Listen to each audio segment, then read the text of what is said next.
All right, so you're like me. You're searching through YouTube, trying to find as much information as you can on Allison 3000. I was trying to look for information on dropping the valve body, making sure that I knew as much details on what to do and what not to do before taking it down. Now, I've done filters before during regular maintenance, but I've never dropped the valve body on a Allison 3000. And things that I learned that you shouldn't do, not from what I did wrong, but from why I'm having to drop this valve body. So the reason that I'm dropping this valve body is because the previous shop that worked on this pried on the pan on this separator plate, and it created these little Mars right here, right?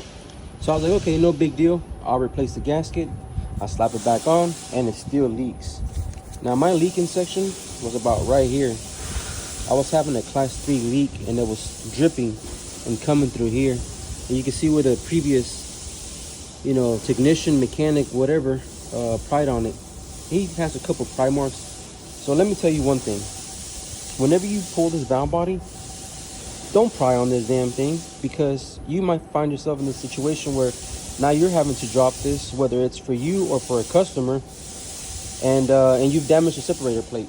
So now you have to replace it.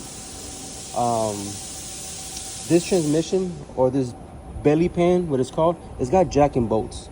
So it's got 3 of them. One here, all right. This is the front. This is the passenger side. It's got a jacking bolt here, a jacking bolt here, and another jacking bolt right here. Please use them. Do not stick your pry bar or screwdriver in there to get it down. There's no need for that. There's a reason why they put these in there, is to keep idiots from prying on them. So obviously the passenger side is going to give you the hardest time on pulling it down, and that's because this goes through the case with the O-ring. So when you're dropping it down, the driver's side will fall down easier than the passenger side. But just use these jacking bolts to pull it down. Please don't make yourself or another person have to do the job again because you decided to pry on it, and now it's leaking because you marred it. So that's one thing to look for. Now I'm not going to show you the whole process on pulling the valve body and all this other crap off, because that's not what this video is for. There's other videos out there that can show you that information. It can be more detailed. What I can tell you is that I learned that these bolts right here don't have the same O-rings as this side over here. It's got these black O-rings, and then this is tight on there, and when you bolt it down, they're tight, and these O-rings help with that, or these seals or rubber deals, whatever you want to call them.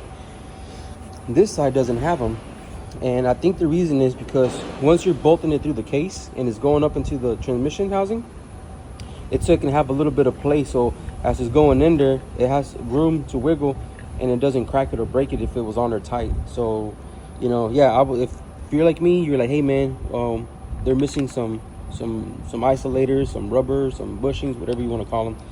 They're not there, and the reason they're not there is because you need to have play.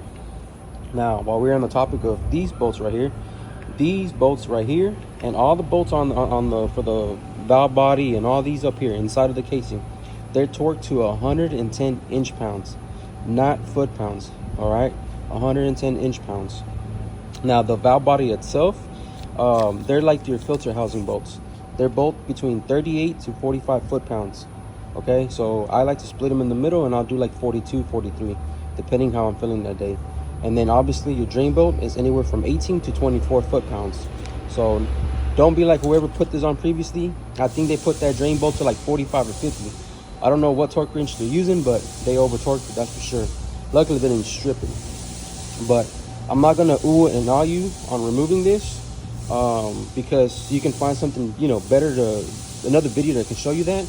But it's pretty simple. So if you're watching this for more information on how to take it off, like I said, it's pretty simple. You loosen this, you take off these connectors, you take off the bolt here, loosen it up, and there should be one more down here, and then you unhook this connector and remove this bolt, this bolt, this bolt, and this bolt, and then you start disconnecting the rest of these connectors, and then you'll pull this valve body off. The only 2 bolts you don't have to remove is for this right here. I'm not gonna act like I know what it is, but I'm sure somebody can comment and say, oh, that's this sensor. But whatever it is, yeah, you don't take this off. You can leave it on there, just disconnect it. You can pull the valve body off. Now, once you've done that, you can replace the separator plate. So if you want to, or not if you want to, now you're gonna stick around. I'm gonna pull it off, and then I can show you what's under here. So this is your wiring harness. This is the main connector, obviously, the one that gets connected to the main connector outside the transmission. Lube these O-rings before you put it back on, so that way you don't tear it, or inspect it and make sure they're okay before you put it back on, because you rather replace it now while you have it off than once you have it on and you have it all filled up with 18 plus quarts of fluid. When you're taking off these little connectors around the valve body, be careful not to break them. You can stick a little pocket screwdriver right through here and then put it on, and you'll be fine. And then just keep doing the same thing on this side. Just be careful to pull them off and don't crack them. Otherwise, who knows what kind of issues you're going to cause for yourself, or for the customer, or for whoever this belongs to. All right, so this is the valve body itself without the harness or the connectors hooked up. These are the 4 bolts you'll take off, and you'll pull this off. And when you pull it off, don't lose these blue springs that are in here. You'll have them on both sides. Well, maybe I'm lying. No, I think they're in there too. They're right here, so don't lose them.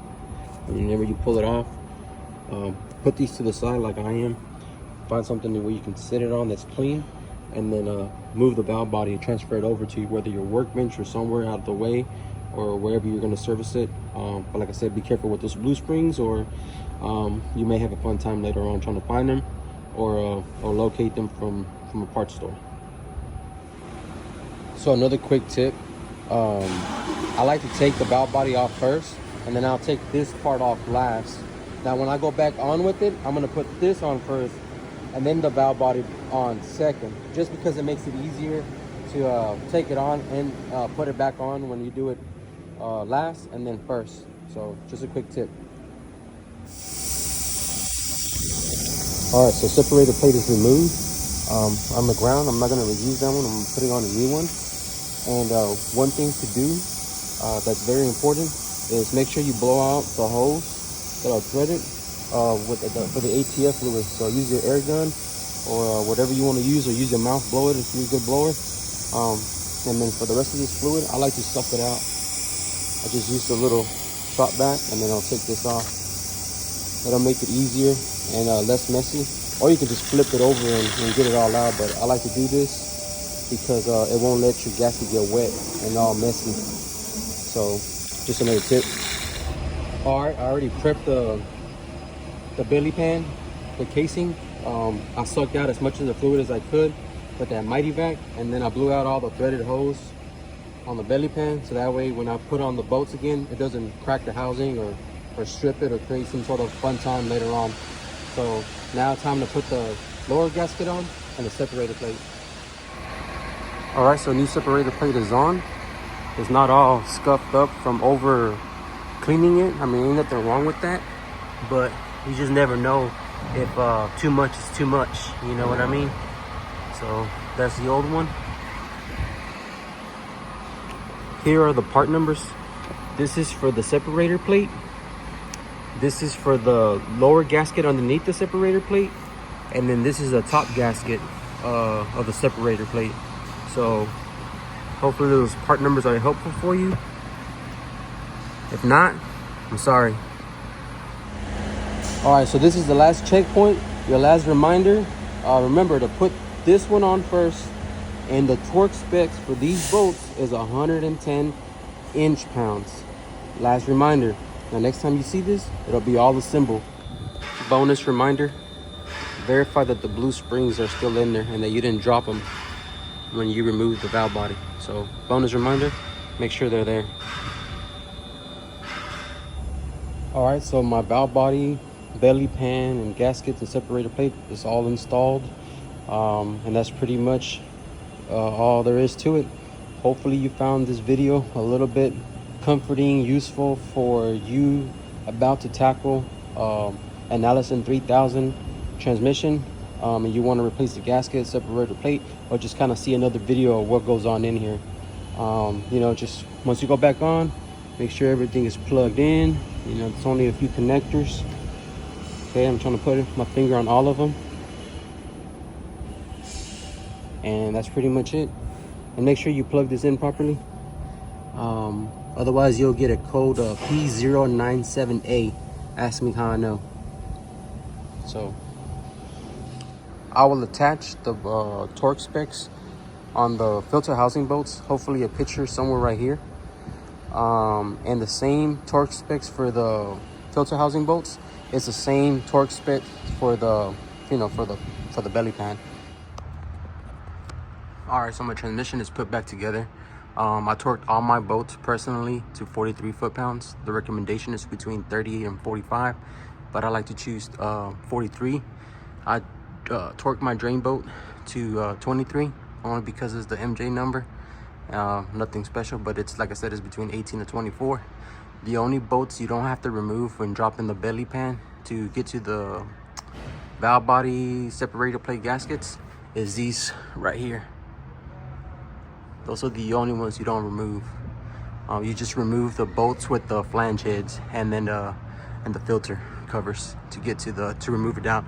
But you probably already knew that if you were planning on doing this. Anyways, thanks for watching, and don't forget to hit that like if you found this video helpful, and if you really can help your boy out, give him a sub.